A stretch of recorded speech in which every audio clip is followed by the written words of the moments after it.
매일 성경 묵상 나눔입니다. 오늘은 9월 15일 화요일입니다. 오늘 본문은 창세기 45장 1절에서 15절의 말씀입니다. 본문을 읽겠습니다. 요셉이 시종하는 자들 앞에서 그 정을 억제하지 못하여 소리질러 모든 사람을 자기에게서 물러가라 하고 그 형제들에게 자기를 알리니 그때에 그와 함께 한 다른 사람이 없었더라. 요셉이 큰 소리로 우니 애굽 사람에게 들리며 바로의 궁중에 들리더라. 요셉이 그 형들에게 이르되 나는 요셉이라. 내 아버지께서 아직 살아 계시나이까. 형들이 그 앞에서 놀라서 대답하지 못하더라. 요셉이 형들에게 이르되 내게로 가까이 오소서. 그들이 가까이 가니 이르되 나는 당신들의 아우 요셉이니 당신들이 애굽에 판 자라. 당신들이 나를 이곳에 팔았다고 해서 근심하지 마소서. 한탄하지 마소서. 하나님이 생명을 구원하시려고 나를 당신들보다 먼저 보내셨나이다. 이 땅에 2년 동안 흉년이 들었으나 아직 5년은 밭갈이도 못하고 추수도 못할지라. 하나님이 큰 구원으로 당신들의 생명을 보존하고 당신들의 후손을 세상에 두시려고 나를 당신들보다 먼저 보내셨나니 그런즉 나를 이리로 보내신 이는 당신들이 아니요 하나님이시라. 하나님이 나를 바로에게 아버지로 삼으시고 온 집에 주로 삼으며 애굽 온 땅의 통치자로 삼으셨나이다. 당신들은 속히 아버지께로 올라가서 아뢰기를 아버지의 아들 요셉의 말에 하나님이 나를 애굽 전국의 주로 세우셨으니 지체 말고 내게로 내려오사 아버지의 아들들과 아버지의 손자들과 아버지의 양과 소와 모든 소유가 곧센 땅에 머물며 나와 가깝게 하소서. 흉년이 아직 5해가 있으니 내가 거기서 아버지를 봉양하리이다. 아버지와 아버지의 가족과 아버지께 속한 모든 사람에게 부족함이 없도록 하겠나이다 하더라고 전하소서. 당신들의 눈과 내 아우 베냐민의 눈이 보는 바 당신들에게 이 말을 하는 것은 내 입이라.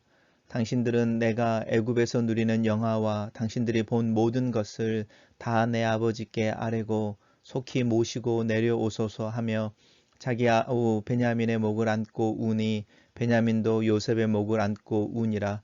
요셉이 또 형들과 입맞추고 안고 우니 형들이 그제서야 요셉과 말하니라.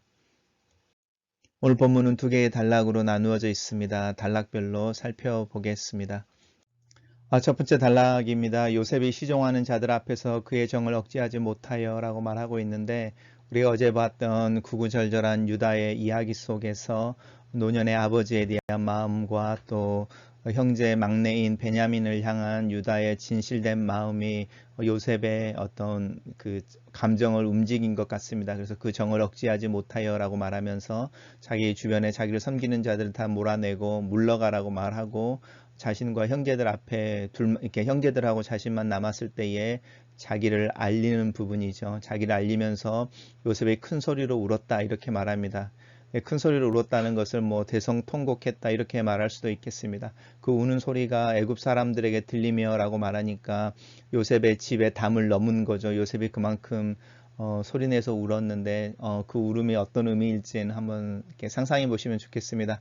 그 요셉이 울었다고 말하는 부분들이 이제 바로의 궁중까지 들렸다 이렇게 말하는데 바로의 왕궁과 요셉의 집이 가까이 있어서 담을 넘어서 바로의 귀에 들렸을 수도 있고요. 아니면은 이제 무슨 일이냐 이런 이제 이야기가 나오면서 요셉이 우는 이야기가 바로에게 보고가 되어질 수도 있죠. 뭐 어떤 의미로든 간에. 그러면서 이제 요셉이 자기를 이야기하는데 나는 요셉이라 이렇게 자신을 밝히고 있습니다.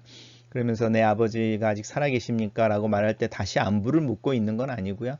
그 전까지는 그 노인이라고 말하는데 이제 내 아버지라고 표현하면서 야곱에 대한 직접적인 이야기를 하고 있는데 그냥 아버지에 대한 어떤 자신의 마음을 표현하는 거라고 생각하시면 좋을 것 같습니다. 근데 이제 형들이 놀라서 그 앞에 대답하지 못했다라고 말하는데 이 놀랐다는 말은 사실은 두려워하여라고 말할 수도 있습니다. 근데 이제 요셉이 형들에게 내게로 가까이 오소서라고 말하면서 먼저 화해의 제스처를 취하고 있죠. 그래서 나는 당신들의 아우 요셉이니라고 표현을 하고 있습니다. 이 말은 어쩌면 그 유다가 표현하는 베냐민을 자신의 막내 동생으로 이야기하고 있는 그 부분에 대해서 요셉 또한 받아들이고 내가 당신들의 아우 요셉 이렇게 표현하는 부분인지도 모르겠습니다. 그렇지만 분명하게 당신들이 애굽의 판 자다 이렇게 선언하면서 과거에 대한 이야기를 드러내고 있습니다. 하지만 당신들이 나를 이곳에 팔았다고 해서 근심하지 마십시오. 이렇게 말하죠. 걱정하지 마십시오. 이 걱정은 보복에 대한 걱정이겠죠. 한탄하지 마십시오라고 말하는 이 한탄하다는 이야기는 이제 근심하는 것과는 좀 다르죠. 자책하는 것, 자기를 탓하는 것, 그래서 자신을 괴롭게 하는 이런 이야기를 하는 거니까요. 이제 우리가 회개한다고 할 때 이 근심과 한탄이라고 하는 모습이 두 개 다 들어가 있는데 이제 형들을 괜찮습니다라고 요약하면서 위로해 주는 거죠. 그 이유가 있습니다. 그 이유는 뭐냐면 하나님이 생명을 구원하시려고 나를 당신들보다 먼저 이 애굽에 보내게 하셨습니다. 그래서 7년의 흉년 중에 이제 겨우 2년이 지났고 아직 5년이 남아 있는데 하나님께서 큰 구원으로 당신들의 생명을 보존하고 당신들의 후손을 세상에 주려고 나를 당신들보다 먼저 보내셨습니다. 이렇게 말합니다. 그러니까 요셉이 자신이 경험했던 20년의 애굽에서의 삶, 또 형들에게 배신을 당하여 애굽에 팔려오게 된 것, 또 애굽에 있으면서 경험했던 수많은 어려움들에 대한 의미를 해석해내는데 그 의미는 하나님께서 우리 가족인 거죠. 근데 보십시오. 당신들의 생명이라고 말하고 당신들의 후손이라고 말하고 당신들보다 나를 먼저 보냈다라고 말하면서 철저하게 타인들을 향한 또 다른 사람들을 위한 어떤 자기의 인생에 대한 이야기를 하고 있는데 기억나시죠? 요셉이 애굽에 팔려왔을 때에 하나님이 그와 함께 하심으로 그가 형통했다, 범사에 형통했다고 말하는데 요셉이 범사에 형통했던 그 많은 일들이 다 당신들의 일이었잖아요. 보디발의 아내의 일이었고 보디발의 일이었고 또 그 감옥의 간수장의 일이었고 그러니까 당신들의 일이 다 이루어졌는데 이 오늘 본문에서도 이 당신들에 대한 이야기를 하고 있습니다. 그래서 우리는 요셉의 이야기를 들으면서 요셉이 총리가 되어졌다. 그래서 꿈이 이루어지고 어떤 높은 자리에 이르렀다. 이런 부분에 초점을 맞추지만 요셉은 처음부터 끝까지 다른 사람들을 위한 당신들을 위한 형통함과 당신들을 위한 자리였던 것을 기억하시면 좋을 것 같습니다. 그러면서 이제 그런즉 나를 이리 보내신 이는 당신들이 아니고 하나님이십니다. 라고 말합니다. 그래서 하나님이 나를 바로에게 아버지로 삼으시고 라고 말하고 있는데 이 바로가 이제 여기서 좀 해석이 좀 달라지기도 하는데 이 바로가 이제 누구냐라는 거죠. 예, 그 요셉을 총리로 세웠던 그 바로인 거냐? 그러면 이제 좀 다르죠. 그러면 이제 아버지로 삼으셨다는 이야기가 의지하는 존재로 삼았다 이런 뜻인 거고요. 아니면 이제 총리로 세웠던 그 바로의 아들일 수도 있죠. 이 부분은 명확하지는 않지만 이제 요셉이 당시에 바로의 굉장한 의지 또 어떤 영향력이 있는 사람 또 뭐죠 바로가 이게 참 많이 따르는 어떤 이런 굉장히 자신의 위치에 대한 이야기를 하고 있습니다. 그래서 그 온 집의 주로 삼고 애굽의 통치주자로 삼았는데 그 이유가 당신들의 생명을 보존하고 당신들의 후손을 세상에 주기 위해서 나를 당신분들보다 먼저 보냈다라고 말하면서 하나님이 하신 일이다 라고 말합니다.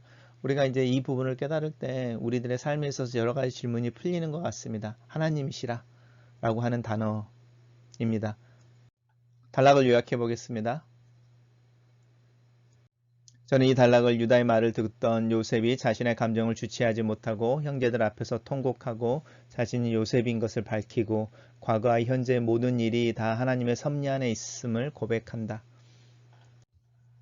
두 번째 단락입니다. 당신들은 속히 이제 급하게 아버지께로 올라가는 이야기를 하고 있죠. 아버지께로 가서 아버지께 요셉, 아버지의 아들 요셉이 살아있는 것과 그 요셉의 말에 이제 어떤 일이 있었는지 이제 이야기하는 거죠. 하나님이라고 말하는 거죠. 계속적으로 이야기합니다. 아버지의 하나님, 또 너희의 하나님, 나의 하나님이 나로 하여금 애굽에서 이런 역할들을 하게 하시고 준비하게 하셨으니 바로 내려오십시오라고 말하면서 이제 아버지의 아들들과 아버지의 손자와 아버지의 양이라고 이야기하면서 야곱에게 초점을 맞추고 있는 부분이 있습니다. 그래서 이제 고센 땅이라고 하는 곳에 머물게 하십시오라고 말하는데 이 고센 땅은 이제 우리가 잘 알고 있는 것처럼 나일강의 하구에 있는 어떤 삼각지라고 말하는 굉장히 비옥한 땅이고 여기에 이제 우리가 좀 알 수 있을 만한 그 애굽의 고대의 도시들 중에 람셋이라고 할까요? 이제 그런 도시들이 만들어져 있는 것 또한 이 고센 땅 근처에서 발견되어지는 걸로 알려져 있습니다.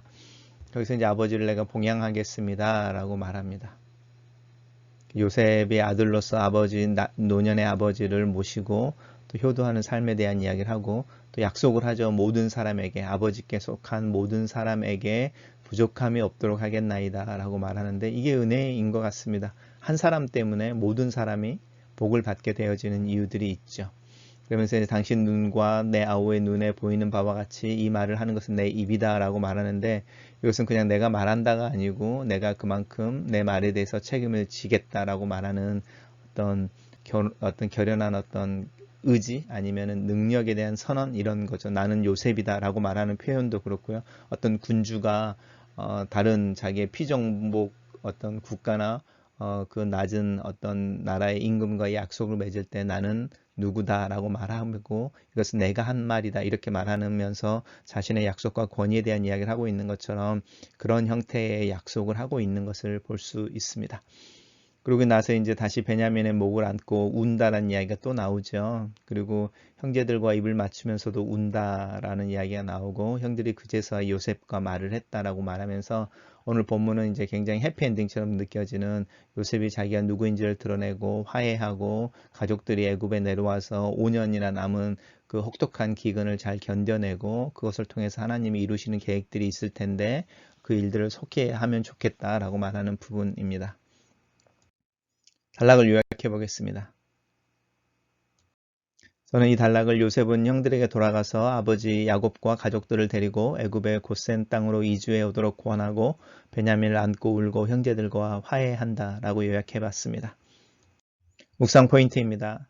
유다의 자신을 낮추는 겸손함과 동생 베냐민을 향한 형으로서의 책임감, 그리고 노년한 아버지 야곱에 대한 극진의 마음과 염려의 표현이 요셉의 마음을 열게 한다. 용서라고 하는 것이 말처럼 쉬운 일이 아니다. 그 시작도 어렵지만 완성되기는 더 어렵다. 요셉은 형들에게 자신의 모습을 숨기고 그들을 절벽 끝으로 몰아갔다. 요셉의 도전은 형들의 변화와 성숙, 책임감을 드러내는 계기가 되고 시간 흐름 속에서 그들이 성숙하고 변화되어져 가는 것을 드러나게 했다. 이런 성장과 변화는 생명의 자연스러운 현상이지만 죄로 오염된 마음과 뒤틀려버린 관계 속에서 이런 자연스러운 생명의 성장과 꽃의 피움은 너무나 귀하고 드문 일이 되어져 있는 것이 오늘의 현실이다. 주변의 사람들을 물리고 형제들 앞에 자신 요셉의 임을 드러내면서 요셉은 통곡한다. 그의 울음소리가 요셉의 짐의 담을 넘는다. 20년이 넘는 삶의 회한과 자기 마음에서 깊이 긁혀 있던 상처가 아무는 순간이었다. 때론 자신의 감정에 솔직하고 정직하게 드러내는 것 또한 지혜이다. 요셉은 20년 전의 고통스러운 기억과 20여 년 동안 자신과 형제들의 삶이 모두 하나님의 섭리와 계획하심 아래 있었다는 것을 고백한다. 내 인생이 시간 속에서 소비되고 사라져가는 것이 아니라 하나님의 섭리와 일하심 속에 자라나고 열매를 맺는 것을 믿는다. 어제와 오늘 그리고 내일이 하나님의 일하심 가운데 있다. 나는 그 믿음으로 과거를 인정하고 내 마음에 품고 내일을 기대하며 오늘 하루를 최선으로 살아내기를 원한다. 두 번째 묵상 포인트입니다. 7년의 흉년이 겨우 이제 2년이 지났다. 5년이나 더 남아있는 이 고난을 이겨내는 방법은 가족이 함께 머무는 것이다. 하나님은 요셉을 먼저 애굽에 보내어 야곱의 가족을 위한 둥지를 마련하게 하셨다.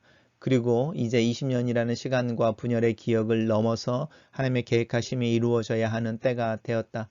나에게도 이런 타이밍, 카이로스, 하나님의 시간을 읽을 줄 아는 지혜가 있으면 좋겠다. 함께 지금 상황에서 하나님이 나로 하여금 우리 가정에서 또 교회를 통해서 이루기를 원하시는 모습은 무엇일까? 요셉은 다시 눈물을 흘린다. 베냐민을 넘어서 다른 형제들을 안고 입 맞추고 또 운다.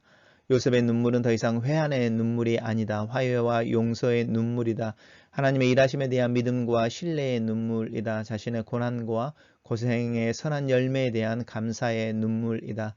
내 삶에, 내 사역에, 내 관계에 이런 눈물이 있기를 원한다. 요셉의 눈물은 인생을 살만하게 만드는 기쁨의 포도주 같은 것이며 관계를 작동시키는 윤활유와 같다. 요셉은 야곱이 함께 내려와 가족이 거할 장소로 고센 지역을 지명하고 있다.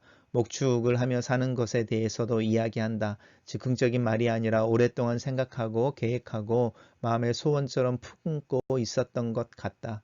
가족이 애굽에서 자신들의 정체성을 지키면서도 성장할 수 있는 것이 필요한데 그것을 고센으로 이름하고 있다. 우리의 교회가 우리의 교우들과 자녀들에게 고센과 같은 장소가 되기를 기도한다.